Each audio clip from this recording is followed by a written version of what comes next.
விவசாய நண்பர்களுக்கு வணக்கம்.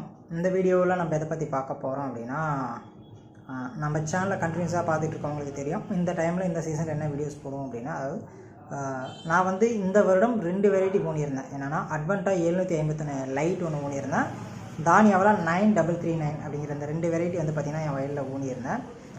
அது வந்து பார்த்திங்கன்னா இப்போ அறுவடை முடிஞ்சிருச்சு. இதில் எது பெஸ்ட் அப்படின்னு சொல்லி பார்க்க போகிறோம். அதாவது பார்த்திங்கன்னா இந்த இது வந்து என் வயல்களுக்கு அதிகமான ஈல்டு கொடுத்துருக்கு இந்த வெரைட்டி அப்படிங்கிறத நாம் இந்த வீடியோவில் பார்க்க போகிறோம். கூடவே வந்து எந்தெந்த காரணத்தினால இதை விட இது பெஸ்ட்டு அப்படின்னு சொல்ல போகிறோம். அண்ட் எது அதிக ஈல்டு கொடுத்தது, என்னென்ன பிரச்சனைகளை நான் ஃபேஸ் பண்ணேன் அப்படிங்கிறது தான் இந்த வீடியோவில் பார்க்க போகிறீங்க. மறக்காமல் சேனலை சப்ஸ்கிரைப் பண்ணுறங்க, இன்னும் நிறைய பேருக்கு ஷேர் பண்ணுங்கள். அப்போ தான் இன்னும் நிறையா பேருக்கு போய் சேரும். ஓகேங்களா? இப்போ நேராக நம்ம டாப்பிக்கில் வருவோம்.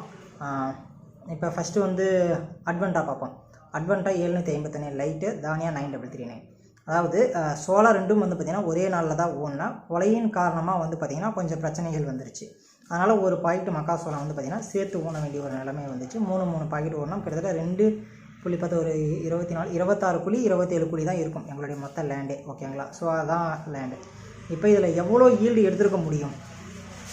ஸோ இந்த கிட்டத்தட்ட வந்து பார்த்திங்கன்னா 26 குழி, 2 ஏக்கர் ஒரு 2 குழி சேர்த்து அப்படின்னு வச்சுக்கோங்க. கிட்டத்தட்ட வந்து பார்த்திங்கன்னா 86 to 87 மூட்டை வந்து பார்த்திங்கன்னா அறுவடை பண்ணியிருக்கும். 4 டிப்பர் ப்ளஸ் கொஞ்சம் 2-3 மூட்டை வந்துச்சு. ஸோ இதுதான் வந்து பார்த்திங்கன்னா ஈல்டு. இப்போ இதில் எது பெஸ்ட் அப்படின்னு பார்த்துருவோம்.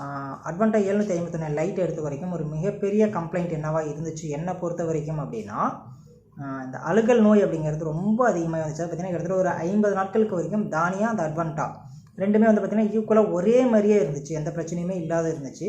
அந்த ஒரு 50-60 நாட்களை தாண்டும் போது அட்வென்டா 751 லைட்டில் ஒரு சின்ன ப்ராப்ளம் ஃபேஸ் பண்ண ஆரம்பித்தேன். என்னென்னா ஒரு 10 நாள் வந்து பார்த்திங்கன்னா வயல்களுக்கு போகாத இருந்துட்டேன். அந்த டைமில் ஃபேஸ் பண்ணது என்னென்னா, தட்டைகள் எல்லாமே காஞ்சி போய் அப்படியே ஒடிஞ்சு கீழே விழுவ ஆரம்பிச்சிருச்சு. ஸோ இது ஒரு சில இடம் தானே அப்படின்னு சொல்லி யோசிச்சா, எல்லா இடமும் அப்படியே பிட்டாக அப்படியே குட்டாங்க அப்படியே ஸ்ப்ரெட் ஆகிட்டே போயிடுச்சு. ஓகேங்களா? இந்த ஒரு பிரச்சனை வந்து பார்த்திங்கன்னா அட்வென்டா 752 லைட்டில் இருக்குது. இதேமாரி வந்து பார்த்திங்கன்னா 6802 NK இருக்குல்லையே, அதுலேயும் இந்த ஒரு பிரச்சனை இருந்துச்சு. இப்போ இதுலேயும் அதேமாதிரி ஒரு ப்ராப்ளம் இருக்குது. இதுக்கு வந்து வயல் தான் காரணம் அப்படின்னு சொல்லலாம் வீடியோ போட்டேன். அப்படி இருந்தாலுமே இந்த அதாவது பார்த்திங்கன்னா வயல் அப்படின்னா எல்லா வயல்கள்லேயும் வந்து பார்த்திங்கன்னா ஒரே மாதிரி தான் உழவு பண்ணேன், ஒரே மாதிரி தான் மெயின்டைன் பண்ணேன். ஆனால் அந்த தானியா 9339 வந்து பார்த்திங்கன்னா அந்த ஒரு பிரச்சனை வரவே இல்லைன்னு சொல்ல முடியாது. ஒரு 10% தான் இருந்துச்சு.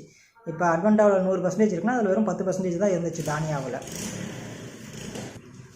தானியா வந்து அவங்க ஸ்டார்டிங்கில் இந்த வெரைட்டி வந்து நம்மகிட்ட கொடுக்கும்போதே என்ன சொன்னாங்கன்னா, இந்த வெரைட்டி ஊனுங்க, ஆனால் இதோட வித்தியாசம் என்னென்னு உங்களுக்கே தெரியும், நாங்கள் சொல்லலை அப்படின்னு சொல்லி தான் சொல்லியிருந்தாங்க. ஸோ அதை செக் பண்ணி பார்த்ததால இதுதான் நான் கேட்டேன். ஸோ உங்களிதில் வந்து பார்த்திங்கன்னா இதுமாரி அழுகல், அந்த காஞ்சி போகிறது, மேலே போட்ட வந்து பூ வந்து காஞ்சி போகிறது, மேலே பிரச்சனைகள் எதுவும் பெருசாக வரல. பட் இந்த பர்டிகுலர் வெரைட்டியில் அதிகமாக இருக்குது அப்படின்னா அதுக்கு அவங்க சொன்னாங்க, இதுதான் நான் சொன்ன ஒரு விஷயம், நான் வந்து சொல்லிவிட்டு அதை கொடுக்க விரும்பலை, நீங்கள் பயன்படுத்தி பார்த்தீங்கன்னா உங்களுக்காக அது என்ன பிரச்சனை அப்படிங்கிறது தெரியும், எந்த வகையில் பெஸ்ட்டாக இருந்துச்சு அப்படிங்கிறது தெரியும் அப்படின்னு சொல்லியிருந்தார். ஸோ செக் பண்ணி பார்த்ததால இதுதான் வந்து பார்த்திங்கன்னா எனக்கு அப்சர்வ் ஆன ஒரு விஷயம். ஒரு நிமிஷம், இந்த பேப்பர் ரொம்ப சத்தம் போடுது, இதுக்கு மேலே அந்த சத்தம் வராது, டோரை க்ளோஸ் பண்ணிட்டு வந்துட்டேன். ஓகேங்களா? இதுதான் நான் அப்சர்வ் பண்ண விஷயம். இதை தாண்டி அப்படின்னு சொல்லி பார்த்தா புழு அப்படின்னு சொல்லி பார்க்குறப்ப தானியாவும் சரி அட்வென்டாவும் சரி ஓரளவு ஈக்குவலாக தான் இருந்துச்சு. ஆனால் தானியாவில் புழு கொஞ்சம் அதிகமாக இருந்த மாதிரி எனக்கு ஃபீல் ஆகுது. என்ன காரணம் அப்படின்னா, போட்டையிலையும் வந்து பார்த்திங்கன்னா புழு இருந்துச்சு. அது வந்து அட்வென்டாவிலையும் இருந்துச்சு, அட்வென்டாவை விட தானியாவில் கொஞ்சம் அதிகமாக இருந்துச்சு. வீடியோ பார்க்குற நண்பர்களுக்கு தெரியும், அந்த அழுகல் நோயாக இருக்கட்டும், வெள்ளையாக வரட்டும் சரி, அதை பற்றியும் ஒரு வீடியோ போட்டிருந்தேன், இந்த புழுவை பற்றியும் ஒரு வீடியோ போட்டிருந்தேன். ஓகேங்களா? பார்த்தீங்கன்னா உங்களுக்கு நல்லா தெளிவாக புரியும் என்னென்ன பிரச்சனை அப்படிங்கிறது அதில். ஆனால் தானியாவில் அதிகமாக அட்டாக் ஆகிறதுக்கு காரணம் என்ன அப்படின்னா, சோளம் அப்படியே பிடிச்சாலே அப்படியே அந்த சோளம் அந்த கதிர் இருக்குல்லையே அது வந்து ஃபீல் ஆகுது. மேலே இருக்கக்கூடிய அந்த போட்டைகள் இருக்குது இல்லையா, போட்டைக்கு மேலே வரக்கூடிய அந்த சக்கைகள், அது வந்து அட்வென்டாவில் ரொம்ப அதிகம்.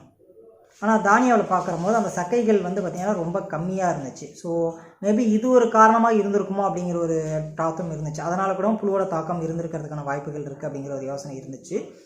ஸோ புழுவுன்னு சொல்லி பார்க்குறப்ப இப்போ ஒரு 20% அட்வென்டாக இருக்குன்னா தானியாவில் ஒரு 22% வந்து பார்த்திங்கன்னா தாக்குதல் இருந்திருக்கு. இன்னொரு விஷயம் என்னன்னா, அந்த ஸ்ட்ரென்த் இதெல்லாம் பார்க்கும்போது அட்வென்டா வந்து டப்புன்னு சாஞ்சிருச்சிங்க. டு பி ஃப்ராங்க், அதாவது 40-60 எப்படி பிரச்சனை இருக்கோ அதேமாதிரியே அட்வென்டாவில் 751 லைட்லேயும் ப்ராப்ளம் இருக்குது. ஆனால் தானியாவை பொறுத்த வரைக்கும் வந்து பார்த்திங்கன்னா சாயறது அது மாதிரியான விஷயங்கள் கிடையாது. தட்டெல்லாம் மொத்தமாக இருந்துச்சு. என் வயல்களில் வந்து மக்காசோளம் முடிச்சு அந்த வீடியோ போட்டிருப்பேன், அதில் பார்த்துருந்தீங்கன்னா உங்களுக்கு தெரியும். அந்த தட்டையை வந்து பார்த்திங்கன்னா மடக்கியே விட முடியல எங்களால். ஆனால் அட்வென்டாவில் உதச்சவொடனே டப்புன்னு கீழே விழுந்துருச்சு. ஆனால் தானியாவில் வந்து பார்த்திங்கன்னா மடக்கினாலும் புட்டுக்கிட்டு தான் இப்படி இப்படி மடக்கிறோம் அப்படின்னா இப்படி வளைஞ்சு இப்படி போய் ஒரு இந்த ஷேப் வரைக்கும் தான் போனது வரை கீழே வரைக்கும் அதை போக வைக்கவே முடியல. ஓகேங்களா. ஆனால் ஆல்மோஸ்ட் வந்து பார்த்திங்கன்னா 140 days 145 days ஆகிடுச்சு சோளத்தோட ஏஜ் வந்து பார்த்திங்கன்னா. இப்பயும் அந்த ஒரு ஸ்ட்ரென்த் இருக்குது. ஸோ இந்த ஸ்ட்ரென்த் என்ன பண்ணுது அப்படின்னா நம்ம மழைக்காலங்களில் இந்த வெரைட்டி நம்ம ஊனும்போது நமக்கு காற்றடிச்சாலும் எது அடித்தாலும் வந்து பார்த்திங்கன்னா பெரிய ப்ராப்ளம் கொடுக்க போகிறது கிடையாது. ஓகேங்களா. அடுத்து இப்போ நம்ம டாப்பிக்கில் வருவோம். எது அதிக ஈல்டு அப்படின்னு. மொத்தமாக வந்து 86-87 மூட்டை நான் சொல்லிடுறேன். ஓகேங்களா. 86.70 கிலோவோ 75 கிலோவோ இருந்துச்சு. 87 மூட்டை ரவுண்ட் பண்ணிடுவோம். ஓகேங்களா. இப்போ தானியா வந்து பார்த்திங்கன்னா கரெக்டாக சுகுரா 1 ஏக்கருக்கு ஊனிடலாம். 9339 வந்து பார்த்திங்கன்னா சுகுரா 1 ஏக்கருக்கு ஊனியிருந்தேன். ஓகேங்களா. அதை அடித்து அறுவடை பண்ண இடத்துல வந்து பார்த்திங்கன்னா 45 மூட்டை வந்து பார்த்திங்கன்னா என்னால் எடுக்க முடிஞ்சுது. ஓகேங்களா. 45 எக்ஸாக்டாக இல்லைனா 44 to 45 மூட்டைகள் வந்து பார்த்திங்கன்னா என்னால் ஈல்டாக எடுக்க முடிஞ்சுது. இப்படி பார்க்கும்போது கிட்டத்தட்ட தானியா அப்படின்னு சொல்லி பார்க்குறப்ப கரெக்டாக 1 ஏக்கர் 12 குழி ஊனியிருந்தால் 45 மூட்டை வந்தது. அப்படி கணக்கு பண்ணி பார்க்குறப்ப ஒரு ஏக்கருக்கு ஒரு குழிக்கு அப்படின்னு சொல்லி பார்த்தா 3.5 மூட்டைக்கு மேலே வரதுக்கான வாய்ப்புகள் இருக்குது. ஸோ என் வயலில் நான் வந்து 45 மூட்டை எடுத்திருக்கேன். ஸோ பொதுவாக அப்படின்னு சொல்லி பார்க்குறப்ப 40 மூட்டை கண்டிப்பாக கேரண்டியாக எடுக்கக்கூடிய ஒரு இது தான். ஆனால் விவசாயிகள் யாரை கேட்டாலுமே சொல்லக்கூடிய விஷயம் என்ன தெரியுமா, எந்த வெரைட்டி ஊன்னாலுமே 35 மூட்டை 37 மூட்டை எடுக்கலாம், அதுக்கு மேலே எடுக்க முடியாது அப்படிங்கிறாங்க. அது நம்ம எப்படி மெயின்டைன் பண்ணுறோம் அப்படிங்கிறத பொறுத்து தான் வந்து பார்த்திங்கன்னா நம்ம எவ்வளோ ஈல்டு எடுக்க போகிறோம் அப்படிங்கிற ஒரு விஷயம் டிபெண்ட் ஆகுது. நம்ம மெயின்டெனன்ஸே ஒழுங்காக பண்ணாத, நாங்களும் ஒரு வீடியோ போடுறோம் விவசாயி போய் சொல்கிறாரு ஃபுல்லாக காஞ்சி போச்சு தின்னு போச்சுன்னு, மட்டும் மெயின்டெனன்ஸே இல்லை, அவ்வளோதான் வரும். ஸோ எந்த அளவுக்கு செலவு பண்ணுறோமோ அந்த அளவுக்கு தான் நம்ம வந்து ஈல்டு எடுக்க முடியாது. 1 லட்சம் மொத்தமாக வருது அப்படின்னா அதில் 50,000 நம்ம செலவு பண்ணியிருக்கோம், மீதி 50,000 தான் நமக்கு லாபம். அதுக்குன்னு நீங்கள் வந்து நான் செலவே 50,000 20,000 தான் பண்ணுறேன், நான் செலவே பண்ணல வரது எனக்கு போதும் அப்படின்னா எந்த ஈல்டுமே நீங்கள் எடுக்க முடியாது. இன்றைக்கி இருக்கிற நிலைமையில காலநிலங்கள்லாம் மாறி போயிடுச்சு, அதுக்கேற்றாப்புல நம்மளும் மாறி போயிட்டே இருக்கணும். ஓகேங்களா. ஸோ 45 மூட்டை 1 ஏக்கரில் 42 மூட்டை 14-14.5 குழி இருக்கும். ஓகேங்களா. அப்படி பார்க்குறப்ப கிட்டத்தட்ட 3 மூட்டை அப்படிங்கிற ஒரு ரேஷியோவில் வருது. அட்வான்டாக 751 லைட்டு ப்ளஸ் கம்ப்ளைண்ட் வந்து ஏகப்பட்ட கம்ப்ளைண்ட் அதில். ஓகேங்களா. அது முக்கியமான ஒரு கம்ப்ளைண்ட் தான் நான் அதை சொன்னது. அதில் வந்து ஒரு மக்காசோளம் வந்து நமக்கு ஈல்டு கொடுக்கணும்னா அதில் முக்கியமான விஷயமே வந்து பார்த்திங்கன்னா நோய் தாக்குதல் அதிகம் இருக்கக்கூடாது. அதில் நோய் தாக்குதல் இருக்குது, கீழே சாயவே கூடாது, அது கீழே சாயுது. இது 2 தான் எனக்கு பெரிய பிரச்சனை. அண்டு சைஸ் அப்படின்னு சொல்லி பார்க்குறப்ப அட்வென்டாவுடைய சைஸ் அப்படின்னு சொல்லி பார்க்குறப்ப சுற்று வட்டம் வந்து 16 வருது, 14 to 16 வருது. உயரம் அப்படின்னு சொல்லி பார்க்குறப்ப 37-38 வருது. அதுவே தானியா அப்படின்னு சொல்லி பார்க்குறப்ப 14 to 18 வருது சுற்றளவு. உயரம் அப்படின்னு சொல்லி பார்க்குறப்ப 41-42 வருது. பட்டையை வச்சு மெஷர் பண்ணி பார்க்குறப்ப இதை விட இது வந்து பார்த்திங்கன்னா ஒரு 2 மில்லிமீட்டர் 3 மில்லிமீட்டர் வந்து பார்த்திங்கன்னா அதிகமாக இருக்குது. இதை அட்வென்டா 751 லைட்டை விட தானியா 9339 லென்த் இருக்குது இல்லையா, மணியோட லென்த் வந்து பார்த்திங்கன்னா 2-3 மில்லிமீட்டர் அதிகமாக இருக்குது. மணிச்சத்தும் பக்காவாக இருக்குது. எதை விட அப்படின்னா அட்வென்டா 751 லைட்டை விட மணிச்சத்து தானியா 9339 அதிகமாக இருக்குது.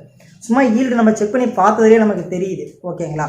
ஸோ இந்த வீடியோவில் உங்களுக்கு நான் உன்ன 2 வெரைட்டியில் எது பெஸ்ட் வெரைட்டி அப்படின்னு சொல்லுவோம் அப்படின்னா தானியா 9339 தான் வந்து பார்த்திங்கன்னா பெஸ்ட் வெரைட்டி அப்படின்னு சொல்லுவேன். கம்பேரிங் டு 759 லைட் அப்படின்னு சொல்லி பார்த்தா இதுதான் பெஸ்ட். ஓகேங்களா. மறக்காமல் சேனலை சப்ஸ்கிரைப் பண்ணுங்கள், இன்னும் நிறைய பேருக்கு ஷேர் பண்ணுங்கள். அப்போ தான் நிறைய பேருக்கு இந்த வெரைட்டியை பற்றி தெரியும், நிறைய விவசாயிகள் இது மூலிமா பயனடைவாங்க. நன்றி.